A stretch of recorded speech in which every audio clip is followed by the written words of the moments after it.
But with Elijah Moore specifically, I think, we showed that full screen of the breakdown from the wide receivers, and I was a little bit like, oh, he had 6 receptions today, because the one thing about Elijah Moore is it just keeps feeling like he's still underutilized. Even though he had 6 receptions today for 60 yards, there is so much more there that, for one reason or another, the Jets don't seem able or willing to unlock it right now. I just think he's such a dynamic player, and we saw it last year, right? He was their most dynamic playmaker, right? And like we saw him taking, jet sweeps to the house, like little drag routes to the house against the Patriots last year.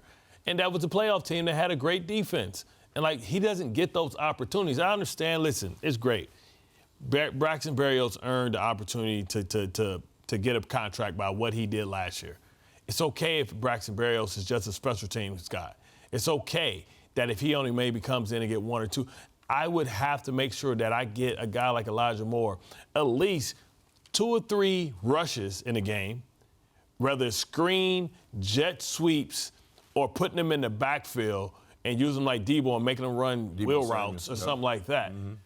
And then whatever he does from a receiver standpoint, I just feel like all those plays that Braxton is getting should be Elijah Moore plays. Get the ball in this young man's hand. This guy, we talk about Breece Hall, we talk about Garrett Wilson.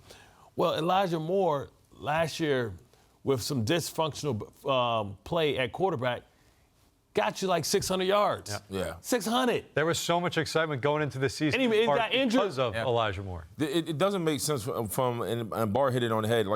When you watch this game in particular, there were so many times where it was 3 and outs, right? Where if you're in that type of mode as an offense, you have to exhaust every weapon, because this defense was really holding up. It was 0-0 late into the second quarter. So you're saying to yourself, all right, Garrett's hot for us. We're not getting the tight end the ball. We're not doing a fairly good job running the ball. What's our next option? It has to be Elijah Moore. The fact that that's not even a thought process, it makes you seem like it's starting to be personal. You know what I mean? Because what other how do you look at Braxton Berrios, who's a damn fine special teamer, but he's not Elijah Moore. But he's not Elijah Moore, and his ability to kind of shift, to be shifty and be mixed match. And you would think, Connor, not to. No, go ahead. No, I mean, you would think with Garrett Wilson becoming the star right in front of our eyes that he's becoming, that it would actually open up more opportunities for Elijah Moore. He's McKenzie. He's Buffalo's version of McKenzie. Yeah, and he's a better talent. They found a way to get McKenzie the ball. They should do the same thing for Elijah. Well, and the last thing I'll drop in here, you know how you keep your quarterback healthy that is